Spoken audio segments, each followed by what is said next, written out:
सभी को हरिओम। सभी का स्वागत करते हैं आज की क्लास में और क्लास को शुरू करते हैं।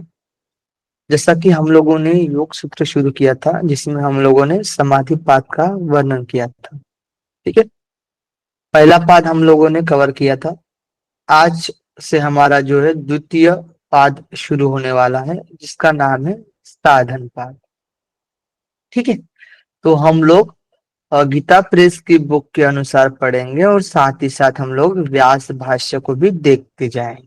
ठीक है, जैसा कि आप लोग देख रहे हैं साधन पाद में टोटल हमारे जो सूत्रार्थ होते हैं वो कितने होते हैं? 55।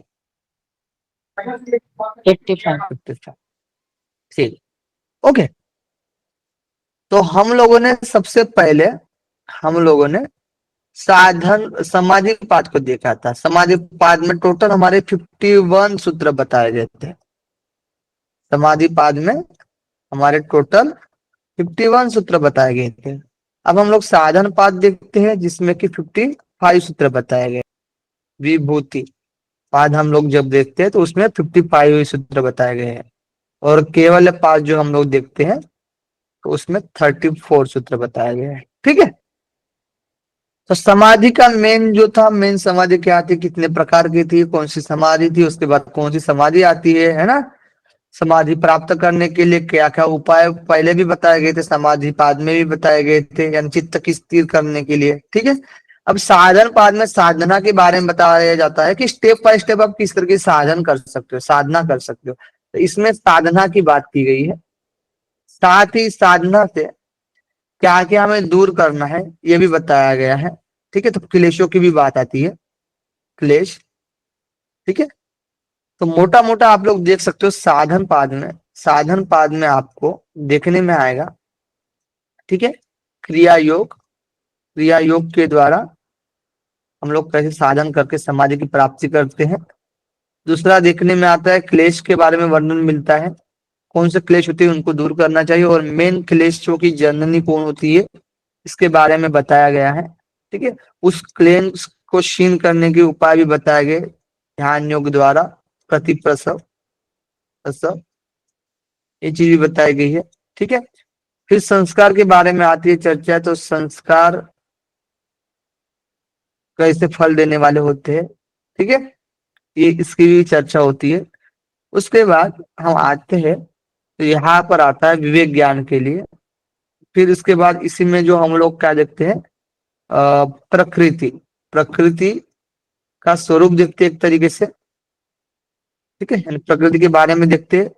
फिर पुरुष के बारे में देखते हैं, पुरुष के बारे में देखते हैं, इसी में देखते हैं। ठीक है, और प्रकृति पुरुष। उसके बाद हम लोग क्या देखते हैं, अष्टांग योग देखते हैं ना, अष्टांग योग देखते हैं। अष्टांग योग में हम लोग यहाँ पर साधन पाद में हम लोग प्रत्याहार तक देखते हैं, यानी यम नियम आसन आसन प्राणायाम प्राणायाम और प्रत्याहार प्रत्याहार।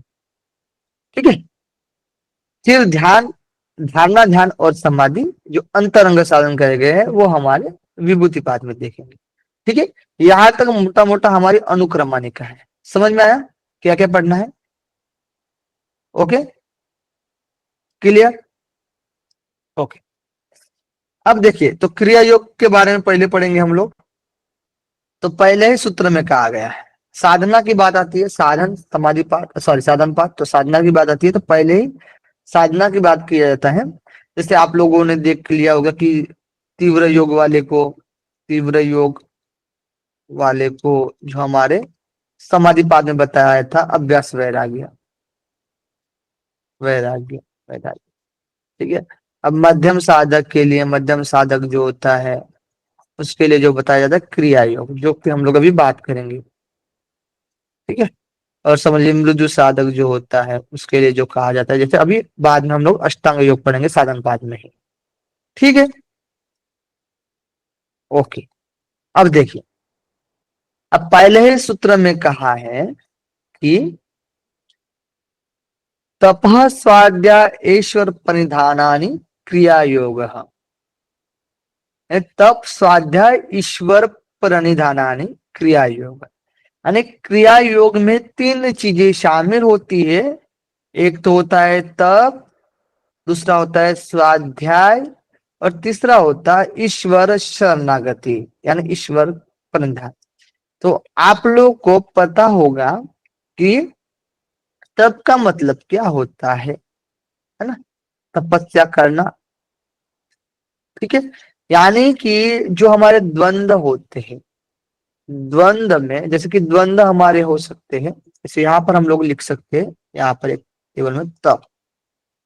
तो तप में जैसे कि हमारे द्वंद्व होते हैं, द्वंद्व में क्या होगा? द्वंद्व, द्वंद्व जैसे कि सुख दुख हो, है ना, लाभ हानि हो, लाभ हानि हो, अम, सुख दुख हो, लाभ हानि हो, पुण्य पाप हो,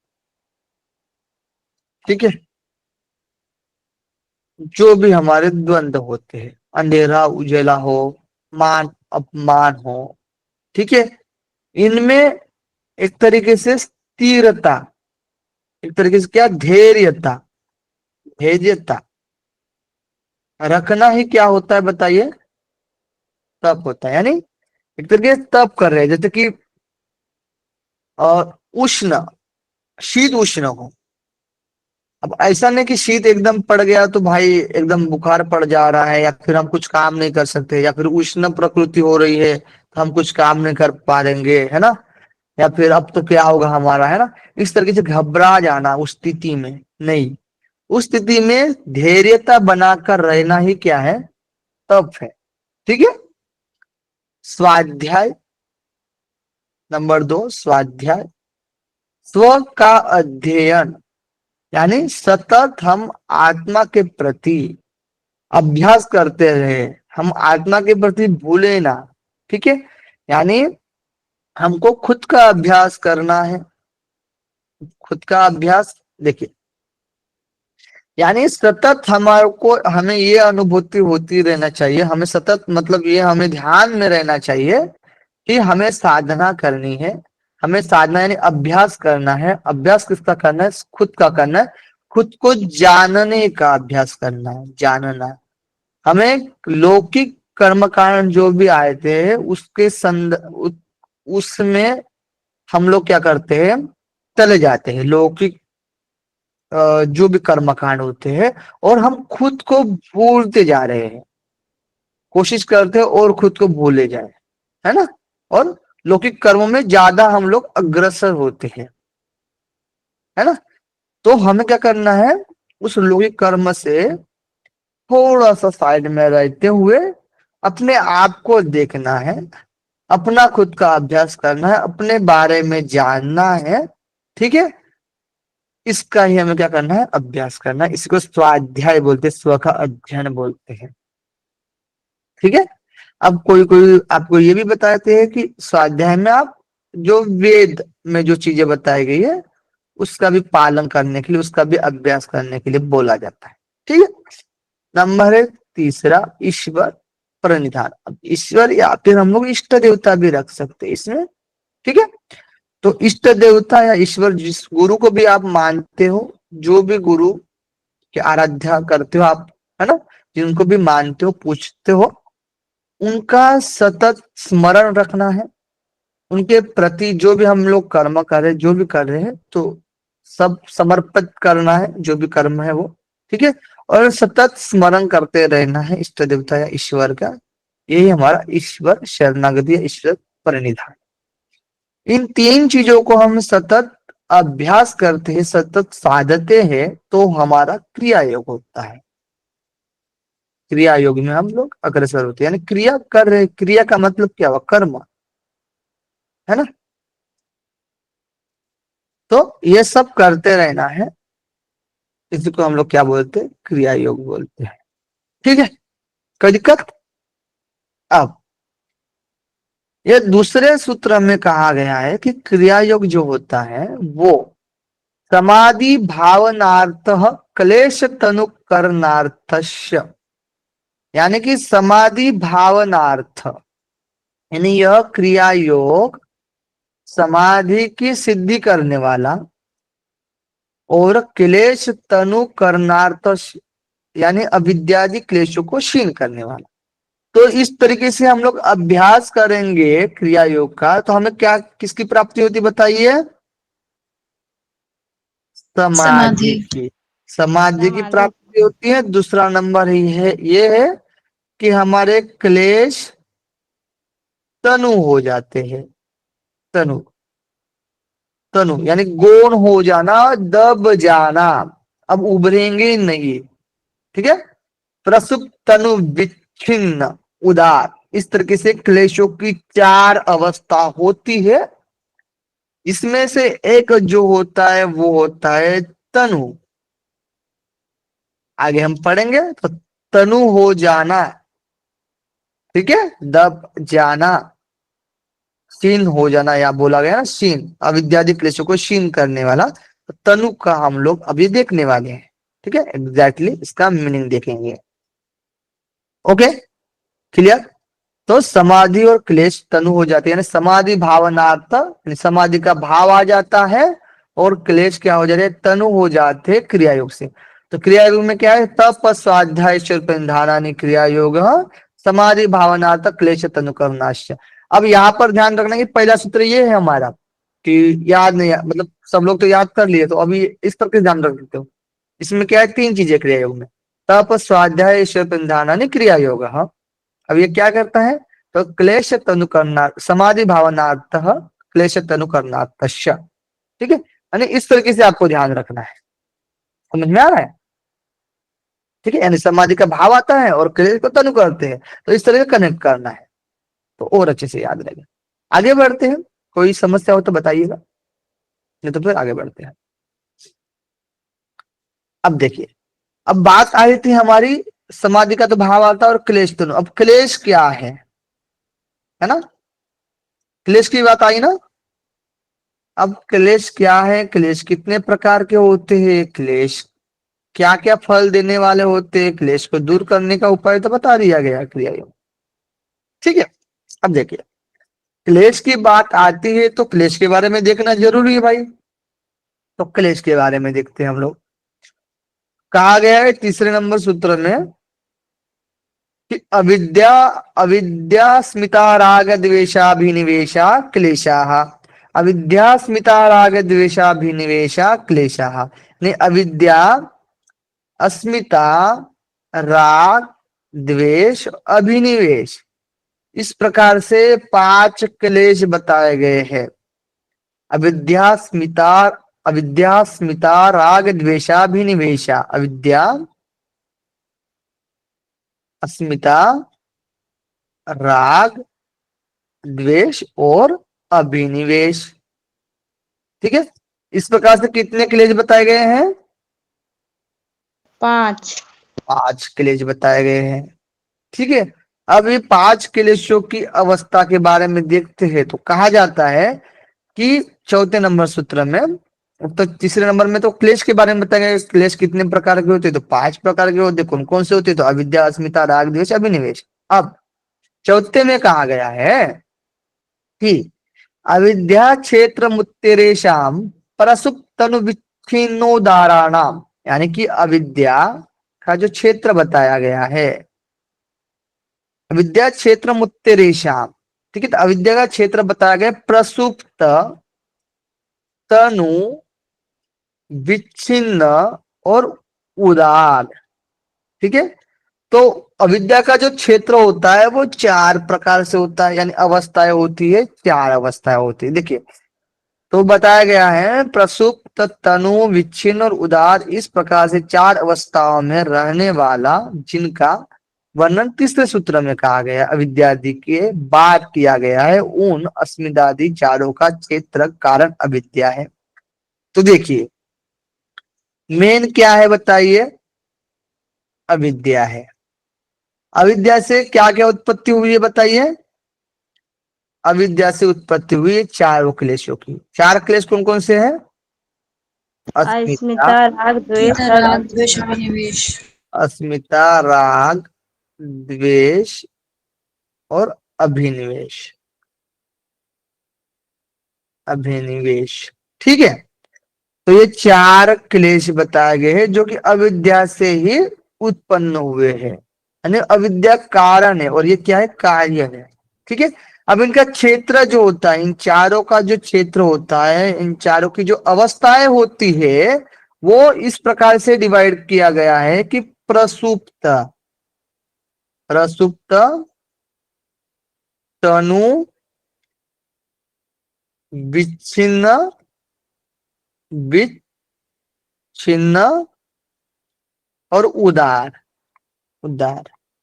यानी कि इनका जो क्षेत्र है, अविद्या का जो क्षेत्र है, अवस्थाएं जो होती है, ये जो चार टाइप्स में आते हैं। ठीक है, प्रसुप्त, तनु, विच्छिन्न, उदार। यानी ये जो चार क्लेश होती है, इन चार क्लेशों, क्लेश जो होती है, उनकी अवस्थाएं कैसे होती है, अवस्था कैसे होती है।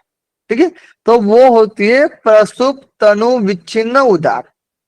ठीक है, इन चारों क्लेशों की जननी पूछा जाएगा तो वो अविद्या है। कारण या फिर जननी कौन है, अविद्या है। इन्हीं से इन चारों क्लेश उत्पत्ति हुई है और इन चारों की अवस्था है प्रसुप्त, तनु, विच्छिन्न, उदार होती है। अब प्रसुप्त यानी किस प्रकार से अवस्था दिखने में आती है, तो कहा गया है यहाँ पर कि चित्त में विद्यमान रहते हुए भी जिस समय जो क्लेश अपना कार्य नहीं करता, उस समय उसे प्रसुप्त कहा जाता है। प्रलय काल और सुषुप्ति में चारों ही क्लेशों की प्रसुप्त अवस्थाएं होती है। यानी देखिए, प्रसुप्त किससे कहते हैं, जहां पर क्लेश कोई कार्य नहीं करता है, जिस समय जो क्लेश अपना कार्य नहीं करता है, उस समय उसे प्रसुप्त कहा जाता है। यानी कोई भी क्लेश, जैसे कि अस्मिता कोई काम नहीं कर रही है, तो अस्मिता को कोई प्रभाव नहीं दिखने में आ रहा है हमारे हमें। ठीक है, तो वो क्या है, प्रसुप्त है। जैसे कि राग, राग यानी क्या है, आसक्ति, अटैचमेंट नहीं दिखने में आ रही है। ठीक है, तो अटैचमेंट नहीं दिखने में आ रही है, वो प्रसुप्त हुआ है। कैसा हुआ, प्रसुप्त हुआ है। तो अब इन चारों को संदर्भित हम ले सकते हैं, अस्मिता, राग, द्वेष, अभिनिवेश। जैसे समझ लीजिए कि चारों की अवस्था है प्रसुप्त है। यानी क्या हुई, ये दब गई है, तो वो अवस्था कैसी रहेगी, वो अवस्था रहेगी प्रलय काल सुषुप्ति में रहेगी, है ना। सुषुप्ति में क्या होता है, चारों अवस्थाएं क्या हो जाती है, मतलब कोई काम ही नहीं कर रहा है। तो ये किस में दिखने में आता है हमें, सुषुप्ति अवस्था में दिखने में आता है या नहीं दिखने में आता है, बताइए। आता है सर। आता है ना, तो ये कनेक्ट करना। ठीक है, तो यहां पर लिख सकते हैं हम लोग, ये चारों जो रहेंगे वो सुषुप्ति में, सुषुप्ति में। ठीक है, कैसे रहेंगे, प्रसुप्त रहेंगे, सुप्त रहेंगे। ठीक है, प्रसुप्त रहेंगे। अब देखिए तनु नंबर 2 है। तनु, किसी का नाम है क्या, तनु, बताइए। अपने क्लास में तो नहीं है कोई तनु, रुपेंद्र जी हंस रहे हैं, चले, कोई है रुपेंद्र जी। देखिए, क्लेशों में जो कार्य करने की शक्ति है, उसका जब योग के साधनों द्वारा र्यास कर दिया जाता है, योग के साधनों के द्वारा जब र्यास कर दिया जाता है, तब वे हीन शक्ति वाले क्लेश तनु कहलाते हैं। ठीक है, देखने में भी आता है कि ये राग, द्वेष आदि क्लेश साधारण मनुष्यों की भांति साधनों, साधकों पर अपना आधिपत्य नहीं जमा सकते हैं। अर्थात साधारण मनुष्यों की अपेक्षा साधकों पर उनका प्रभाव बहुत कम पड़ता है। अब देखिए, यानी कि योग के साधनों के द्वारा इनका रियाज किया गया है, तो यहाँ पर हम लोग ये नोट डाउन कर सकते हैं, तनु बोला गया ना, क्लेश तनु करना अर्थ से, ये क्रिया योग के द्वारा, क्रिया योग। ठीक है, क्रिया योग के द्वारा क्लेशों को क्या किया गया है, तनु किया तनु। गया है, यानी रियाज किया गया है। ठीक है, हीन किया गया, यानी अब इनकी शक्ति में कोई सामर्थ्य के शक्तिहीन हो गई है। तनु का मतलब क्या है, शक्ति जो है वो कम हो गई है। ठीक है, हीन हो गई है, तनु हो गई है, गौण हो गई है। ठीक है, यानी क्रिया योग के द्वारा, जैसे कि अभी हम लोग तप कर रहे हैं, यानी मैंने बोला तप में क्या था, द्वंद्व थे ना, थे या नहीं थे, सुख और दुख।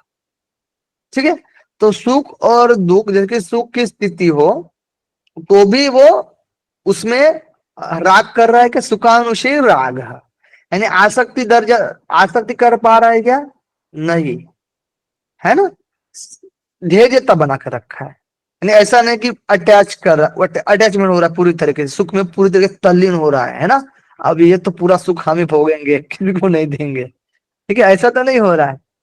तब करना का मतलब क्या है कि धैर्यता बना कर रखा है, यानी क्रिया योग का एक अभ्यास समझ लिया। तो राग हावी हो रहा है क्या उस पर, हो रहा है क्या, नहीं, यानी हीन हो गया, वो तनु हो गया। ठीक है, प्रैक्टिकल एग्जांपल बताया मैंने। ठीक है, कोई दिक्कत, समझ में आया तनु? ओके, ज्योत्सना जी, मीनाक्षी जी, ओके, अब देखिए, ये समझ में आ गया आपको, है ना, तनु। ठीक है, जैसे कि राग। ठीक है,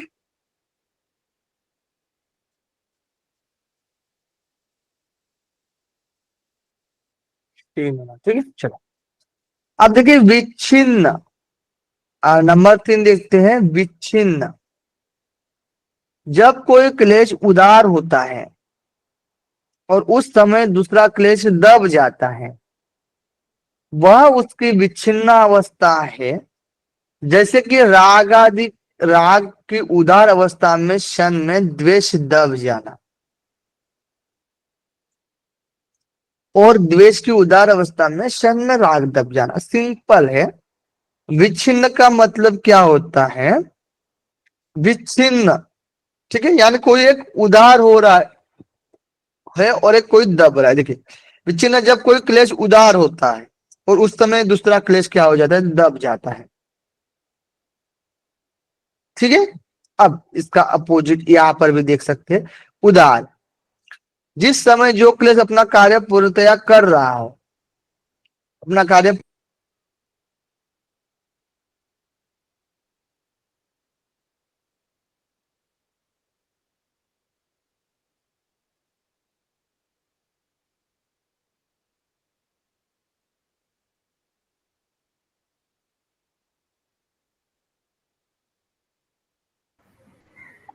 मेरा सर आवाज नहीं आवाज आ नहीं रही आ है? रही है आपकी। आ रही है, आवाज तो क्लियर आ रही है। सर अभी सर म्यूट है, आपने म्यूट किया था। म्यूट है सर सर आपने अभी। म्यूट किया है। अभी तो, अभी म्यूट है।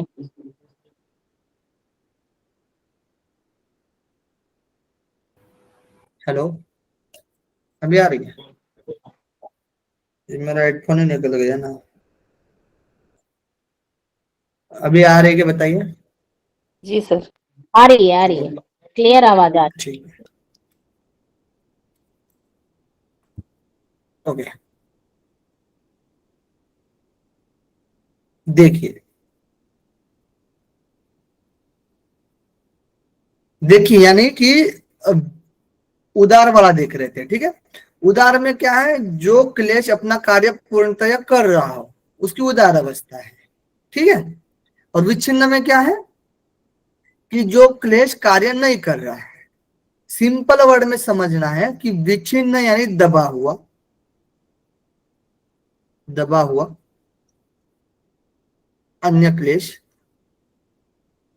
क्लेश। ठीक है, और उदार में क्या है, कार्य कर रहा है। यानी यहां पर हम एक एग्जांपल लेंगे कि जैसे कि विच्छिन्न में, जैसे कि, जैसे कि राग। ठीक है, राग का एग्जांपल लेते हैं ना हम लोग। ठीक है, तो विच्छिन्न में क्या है, द्वेष जो है, द्वेष, द्वेष क्या है, दबा हुआ है। अब कार्य कौन कर रहा है बताइए, विच्छिन्न में द्वेष, विच्छिन्न अवस्था में द्वेष क्या हुआ है, दबा हुआ है, द्वेष क्लेश। तो उभरा हुआ कौन रहेगा? राग। राग।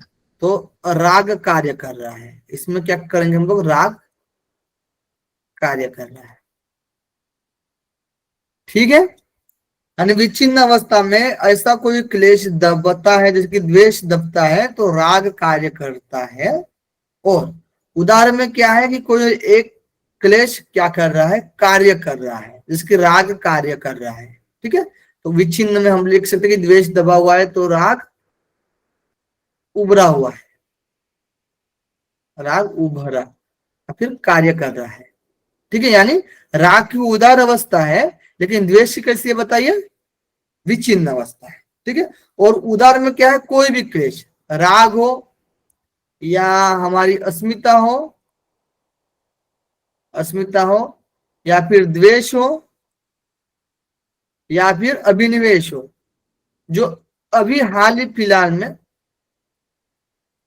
कार्य कर रहा है, तो उसको क्या बोलेंगे हम लोग? इन चारों क्लेशों में से उदार है, ठीक है। और इसमें भी क्या है?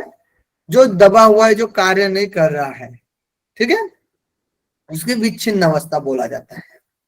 ओके, यहां तक क्लियर है? कोई दिक्कत नहीं है?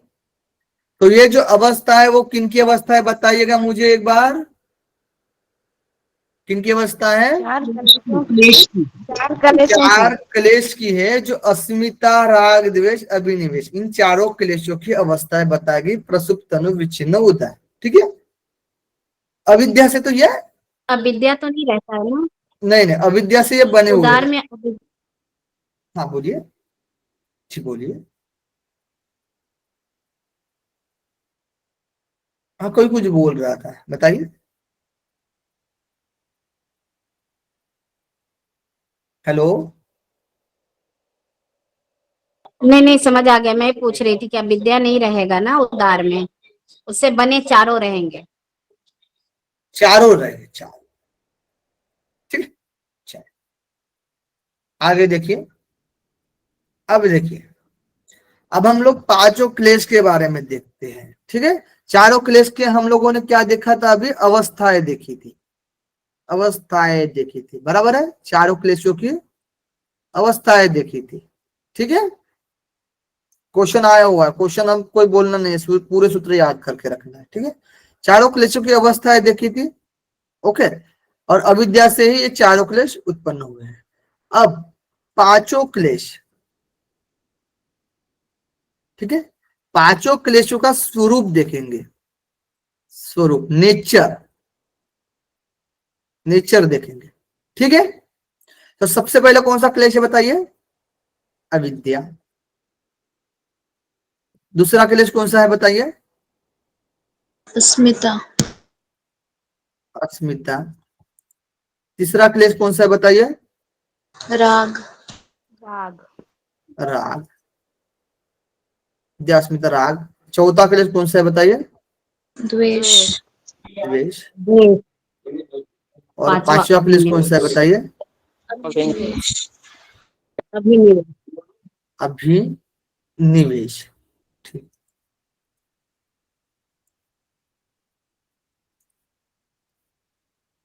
ओके, ठीक है। अब इनका नेचर, इनका स्वरूप देखते हैं क्लेशों का। अब देखिए, सबसे पहले अविद्या। अविद्या का मतलब क्या होता है? कहा गया है 5वें नंबर सूत्र से, 5वें से लेकर 5वां अविद्या के लिए बोला गया है, विद्या के लिए। 6वां अस्मिता के लिए बोला गया है, अस्मिता। 7वां राग के लिए बोला गया है, 8वां द्वेष के लिए बोला गया है, और 9वां अभिनिवेश के लिए बोला गया, ठीक है। ओके, अब देखिए, अविद्या के लिए कहा गया, अविद्या होती क्या है?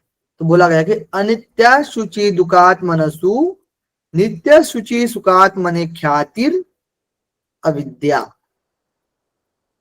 यानी कि अनित्य शुचि दुखात मनसु, अनित्य असुचि दुखा आत्मसु, देखिए अनात्मसु, ठीक है, दुख अनात्मसु, यानी अनित्य, अशुचि यानी अपवित्र, दुख और अनात्मसु यानी अनात्मा, ठीक है। इसमें इसमें नित्य शुचि सुखात्मने ख्याति, यानी कि नित्य शुचि यानी पवित्र, सुख यानी सुख, और आत्म ख्याति यानी आत्म भाव की अनुभूति अविद्या है। कहने का तात्पर्य है कि अपोजिट, विरुद्ध, क्या बोलेंगे हम लोग इसमें अविद्या में? विरुद्ध, विरुद्ध देख रहे हैं ना। जैसे कि अनित्य में, अनित्य में, अनित्य में क्या देखना? नित्य देखना, ठीक है। अनित्य में नित्य देख रहे हैं। और अशुचि में, अशुचि में क्या करना है हमें? अशुचि में क्या देख रहे हैं हम लोग? सूची देख रहे हैं, शुद्धता देख रहे हैं, ठीक है। और अनात्मा, अनात्मा में क्या देख रहे हैं हम लोग? आत्मा देख रहे हैं। इसके पहले क्या लिखेंगे? सुख ना, सॉरी, इसमें लिखेंगे और हम लोग यहां पर, ठीक है। दुख में क्या देख रहे हैं हम लोग? दुख में सुख देख रहे हैं। और अनात्म में, अनात्मा में आत्मा देख रहे हैं, ठीक है। जैसे कि अनित्य में नित्य देख रहे हैं। ये जगत क्या है?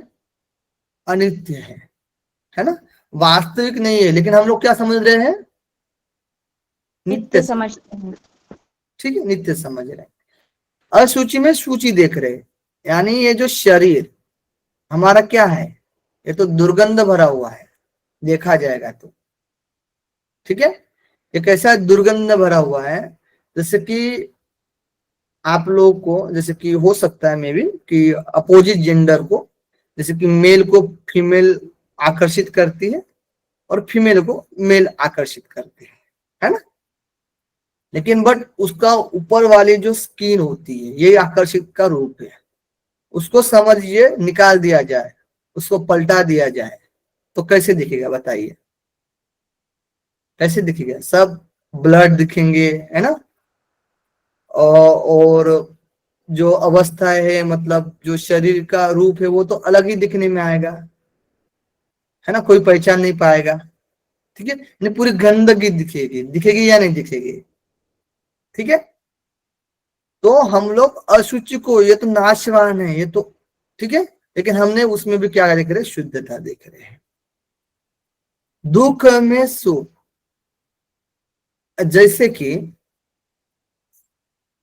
एक एग्जांपल ले सकते हैं हम लोग, जैसे कि मैथुन क्रिया जो इत्यादि होती है, जिसमें संभोग की प्रक्रिया में भी, जिसमें क्या है कि जिससे क्या होता है, हमारा जो वीर्य होता है, वीर्य का पात हो जाता है, ठीक है।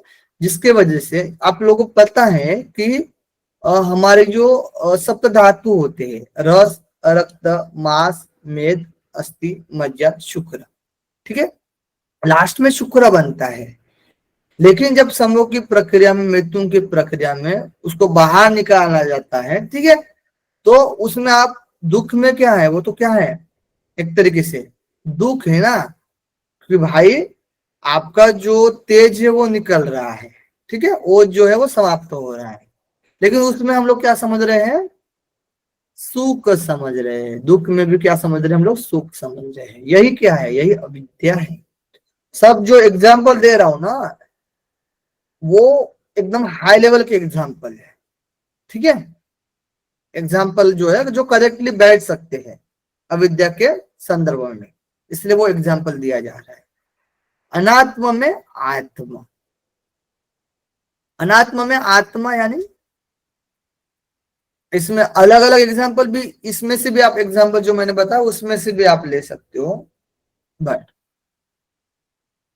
बट कोई चीज, ठीक है, वास्तविक चेतन नहीं है, ठीक है, जैसे कि जड़ प्रकृति, शरीर इत्यादि को हम क्या समझते हैं, ये तो अनात्मा है ना, जड़ पदार्थ। ठीक है, लेकिन हम लोग उसको क्या समझते हैं, आत्मा समझ, चित्त मन पकड़ लीजिए ना। ठीक है, ये तो मन क्या है, जड़ है। चित्त क्या है, एक तो जड़ है। ठीक है, लेकिन ये शरीर क्या है, एक तो जड़ है। ये प्रकृति का एक तो जड़ है, ये तो अनात्म है, ये तो नाशवान है। बट इसी को हम लोग आत्मा समझते हैं, यही हमारी क्या है, अविद्या है। ठीक है, क्लियर? अविद्या में कोई दिक्कत?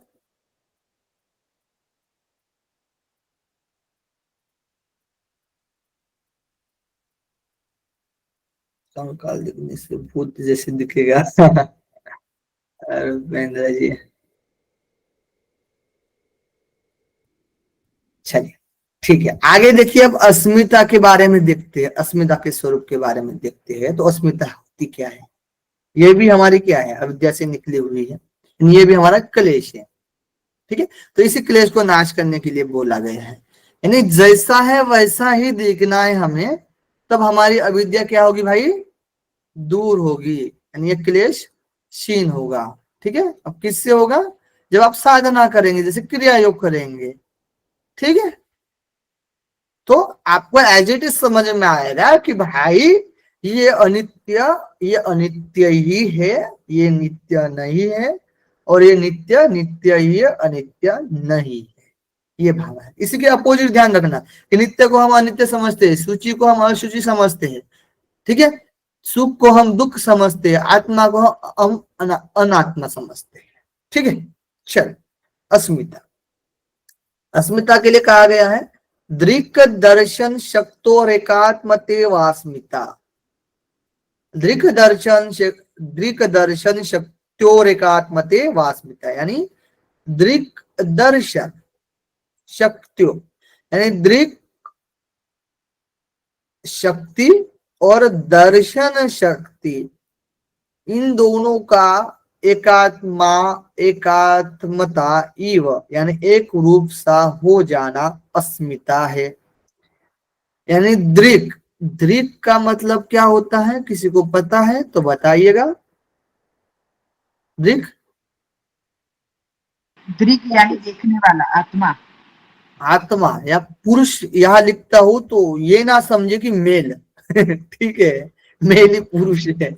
पुरुष में स्त्री हो या फिर पुरुष मतलब मेल हो फीमेल हो, दोनों आएंगे। पुरुष यानी आत्मा से संबंधित है, क्योंकि पुरुष शब्द यूज किया जाता है। ठीक है, आत्मा के संदर्भ में हमारे योग दर्शन में, सांख्य दर्शन में। ठीक है, इसीलिए मैं पुरुष लिखता हूं। दृक् यानी पुरुष, दर्शन, दर्शन शक्ति यानी प्रकृति। जब हम आगे पढ़ेंगे पुरुष क्या होता है, पुरुष का स्वरूप किस तरीके से होता है, प्रकृति का स्वरूप किस तरीके से, जैसे कि पुरुष होता है चेतन होता है, अविकार होता है, विकार रहित होता है। ठीक है, प्रकृति क्या होती है, यह अचेतन होती है, जड़ होती है। ठीक है, इसमें तीन गुण होते हैं, सत्व रजत तम गुण होते हैं। ठीक है, यह सब हम, इनकी विशेषताएं होती है पुरुष और प्रकृति की। अब इन दोनों को क्या कर रहे हैं हम लोग, एक रूप समझ रहे हैं, यानी ये एक ही है। क्या समझ रहे हैं हम लोग, एक ही है। यानी जैसे कि प्रकृति में तीन गुण है, सत्व रजत तम गुण, चित्त। चित्त को ही क्या समझ रहे हैं हम लोग, आत्मा समझ रहे हैं, आत्मा समझ रहे हैं। आत्मा समझ रहे हैं, यानी ये एक ही है, चित्त ही हमारा आत्मा है। ठीक है, यह अलग नहीं है। ठीक है, लेकिन चित्त तो जड़ है और आत्मा तो क्या है, चेतन है। तो ये तो अलग अलग है। जब हम अलग अलग देखते हैं इन दोनों को, तो ये क्लेश जो होता है, अस्मिता वाला जो क्लेश होता है, वो दब जाता है, यानी गौण हो जाता है। यानी अस्मिता क्लेश हम पर हावी नहीं हो सकता है जब हम अलग अलग देखेंगे। तो अब अलग अलग कैसे देखेंगे, अलग अलग, अब एक क्यों देख रहे हैं, एक क्यों देख रहे हैं बताइए, हम दोनों को एक क्यों समझ रहे हैं, किसके वजह से, अविद्या की वजह से। अविद्या अविद्या अविद्या अविद्या की वजह से। अविद्या की वजह से देख रहे हैं। क्वेश्चन आता है इसी तरीके से, ठीक है, और यही है, अविद्या की वजह से ही हम लोग, बहुत बड़ा रिद्धी जी, अविद्या की वजह से हम लोग अलग अलग देख रहे हैं, ठीक है, सॉरी, एक देख रहे हैं, सॉरी, अविद्या की वजह से हम लोग एक समझ रहे हैं इसको, लेकिन ये क्या है, अलग अलग है, ठीक है। तो ये एक अविद्या की वजह से हम लोग एक समझ रहे हैं, यही हमारी अस्मिता है, ठीक है। अब समझे, अब समझे या नहीं समझे, इसको हम लोग अस्मिता नाम देते हैं, ओके। चल, अब हम आगे देखेंगे राग। राग एक क्लेश है तीसरा नंबर का, सुखानुशयी राग, यानी कि सुखानुशयी यानी सुख की प्रतीति के पीछे रहने वाला क्लेश राग है, ठीक है, यानी कि सुख की प्रतीति के पीछे रहने वाला क्लेश। अब देखिए, जहां जहां आप सुख का अनुभव करते हैं, बताइए कौन बताएगा, सुख का अनुभव कहाँ कहाँ आप लोग करते हैं, कोई बताएगा आप में से कोई? सब लोग तो सुख का अनुभव करते ही रहते हैं ना, थोड़ा बहुत तो बताइए। संगीत, नेचर, आवाज सही से नहीं आ रही है। हेलो, हेलो, हाँ बताइए। आवाज आ रही है? हाँ जी। हाँ सर, संगीत, नेचर, प्रकृति, हम्म, परिवार, परिवार, ऐश्वर्य, धन संपत्ति, गाड़ी बंगला, गाड़ी गाड़ी बंगला, बंगला, ठीक है। हम्म, भौतिक सारी सुख सुविधाएं सर। हाँ, भौतिक सारे सुख सुविधाएं, भौतिक सुख सुविधा। अब बताइए, भौतिक सुख सुविधा समझ लीजिए आपसे छीन लिया गया, ठीक है, जैसे कि आप में से कोई भी, जैसे ज्योति जी है फॉर एग्जांपल बता रहे हैं, ज्योति जी क्लास में है,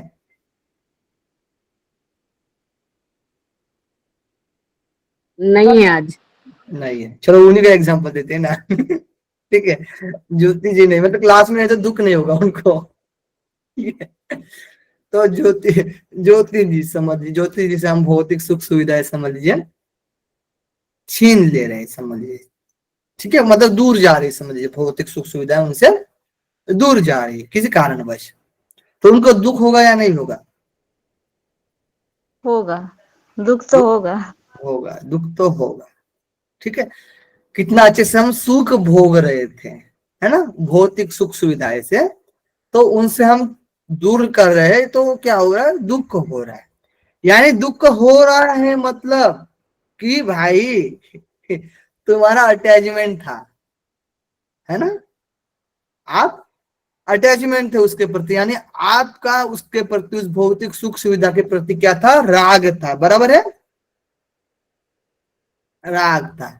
समझ लीजिए ज्योति जी को सुख सुविधाएं से हटा दिया गया, यानी भौतिक चीजें चली भी गई, फिर भी उनको टेंशन नहीं है, फिर भी कोई गम नहीं है, फिर भी वो स्थिर है, धैर्य बनाकर रखे हैं, कोई दिक्कत नहीं है ना, ये तो सब नाशवान है, एक दिन आने वाला था, एक दिन जाने वाला था, चला गया, है ना, तो तटस्थ है, यानी उनको दुख नहीं हो रहा है उस स्थिति में। तो कहने का तात्पर्य ये हुआ कि भौतिक सुख सुविधा होते हुए भी, भौतिक सुख सुविधा होते हुए भी उनमें राग नहीं था, समझे ना, उनमें राग नहीं था, राग नहीं था यानी दुख नहीं हुआ, बताइए, क्लियर है?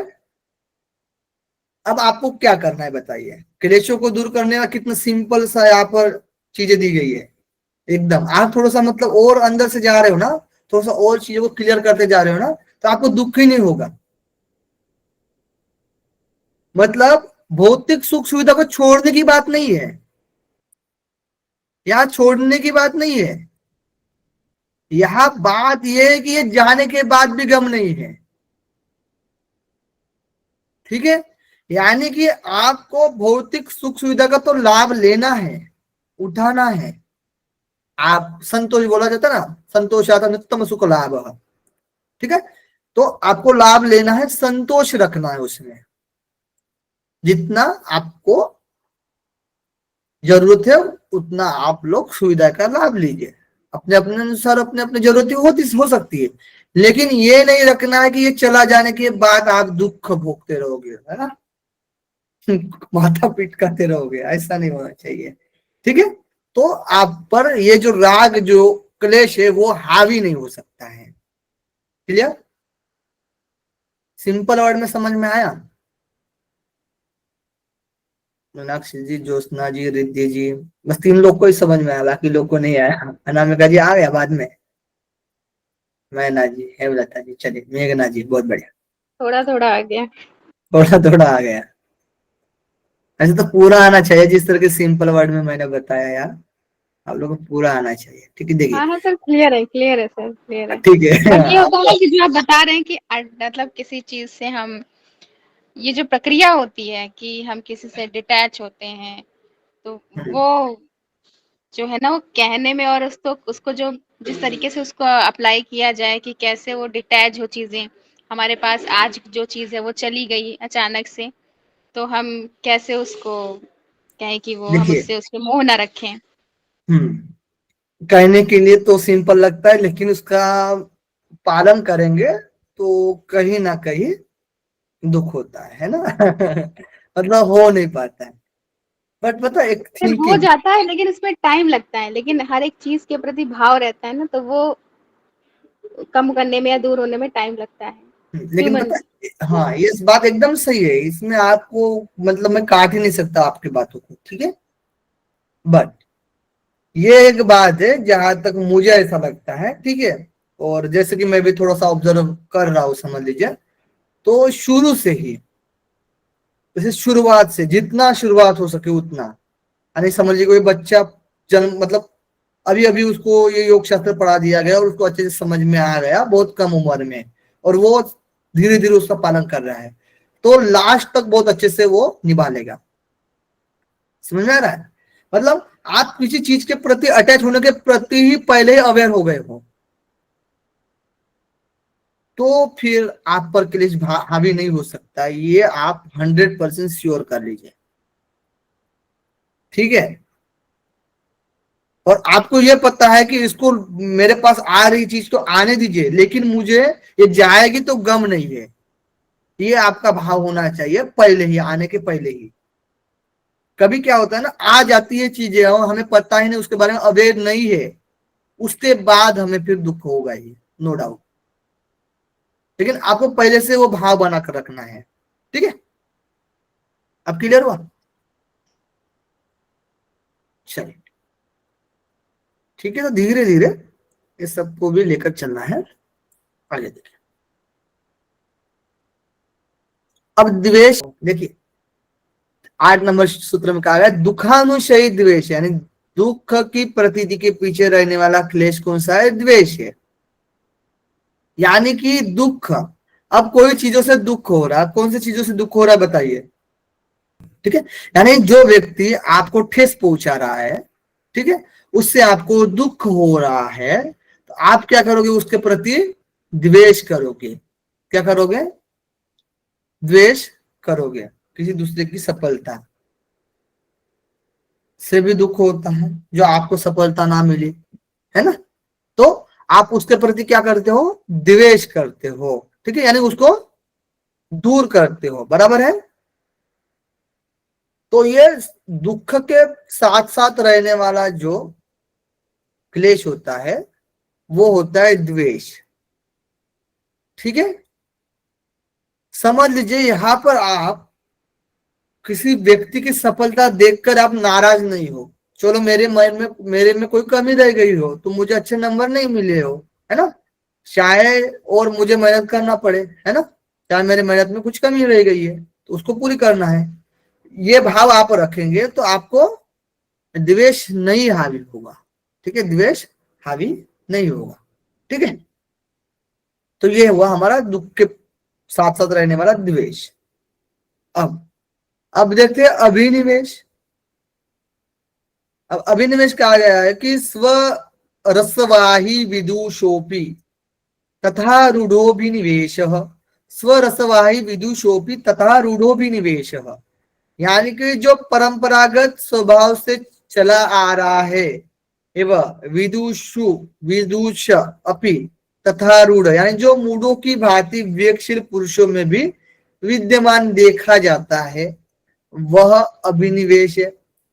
यानी समझ लीजिए कोई विदुष है, विदुष यानी समझ लीजिए कि विवेकशील पुरुष है, विवेक पुरुष भी है, तो भी मरने का डर रहता है या नहीं रहता, बताइए। रहता है सर। डर रहना, यानी कोई भी समझ लीजिए कि समझ लीजिए विवेकशील पुरुष हो, यानी पुण्यात्मा व्यक्ति भी हो, ठीक है,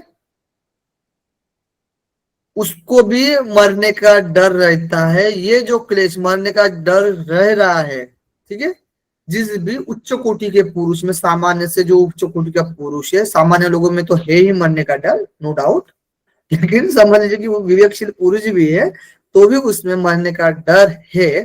तो कहीं ना कहीं ये जो अभिनिवेश जो क्लेश होता है वो उस पर क्या हो रहा है, हावी हो रहा है। क्या हो रहा है, हावी हो रहा है। ठीक है, क्लियर। इस क्लेश को भी दूर करना है, तनु करना है, तो वो क्रिया योग के द्वारा इन क्लेशों को हम लोग क्या करते हैं, तनु करते हैं। और ते प्रति प्रसवा हेया सूक्ष्म, यानी सूक्ष्म अवस्था को प्राप्त क्लेश चित्त को अपने कारण में विलीन करने के साधन द्वारा नष्ट करने योग्य है। यानी ये जो सूक्ष्म अवस्था को, जो क्रिया योग के द्वारा हम लोग तो तनु करते ही है क्लेश को, ठीक है, और सूक्ष्म अवस्था को प्राप्त ये क्लेश चित्त को अपने कारण में विलीन करने के साधन द्वारा नष्ट करने योग्य है। यानी इनके कारणों में, चित्तों को अपने कारणों में विलीन, को अपने कारणों में विलीन, कारणों में विलीन करने के साधन द्वारा नष्ट करने योग्य, यानी चित्तों को अपने कारणों में विलीन करके भी ये नष्ट किए जा सकते हैं। ठीक है, और ध्यान यहाँ तद्वृत्ति, यानी उन क्लेशों की स्थूल वृत्तियां ध्यान के द्वारा भी नष्ट करने योग्य, यानी ध्यान योग के द्वारा भी चित्त की, यानी क्लेशों की जो स्थूल वृत्तियां होती हैं, तो क्लेशों को एक तरीके से हम लोग दूर करने के लिए ध्यान योग, क्रिया योग और प्रतिप्रसव, प्रतिप्रसव, यानी ये प्रतिप्रसव को आप लोग इस तरीके से समझ सकते हो कि जैसे कि होता है ना, हमारे प्रकृति, महत, अहंकार, ठीक है, ये 11 इंद्रिय, मन बुद्धि, सॉरी, ये तो पृथ्वी होगी प्रकृति, महत यानी बुद्धि होगी, अहंकार। अब यहाँ पर आपको टेबल बता दे सकता हूँ, जैसे कि सत्व, रज और तम, ठीक है। सत्व अहंकार की वजह से 11 इंद्रिय, और 11 इंद्रिय में क्या होता है, चक्षुश्रोत्र त्वक रसनाग्राम, और कर्मेंद्रिय वाक पानीपात पायु उपस्थ, और एक मन, और पंचतन मात्र, मात्र और पंचभूत, पंचभूत, ठीक है। इनको जैसे कि पंचभूत क्या है, पंच तन्मात्रा से उत्पत्ति हुई, तो पंचभूत को हम पंच तन्मात्रा में विलीन कर रहे हैं, यानी सूक्ष्म में विलीन कर रहे हैं, ठीक है। और 11 इंद्रियों की इधर से हम लोग यहाँ अहंकार में, पंच तन्मात्रा को इधर से अहंकार में, अहंकार को महत में, महत को पृथ्वी में, इस तरीके से भी हम लोग क्या कर सकते हैं, इसको क्षीण कर सकते हैं, प्रतिप्रसव कर सकते हैं, ठीक है। क्रिया योग के द्वारा भी और ध्यान योग के द्वारा भी क्लेशों को क्षीण किया जा सकता है, ठीक है। ओके, यहां तक हम लोग 11 नंबर सूत्र तक साधन पाठ को बढ़िया से समझ लिए हैं। कोई दिक्कत है तो बताइए।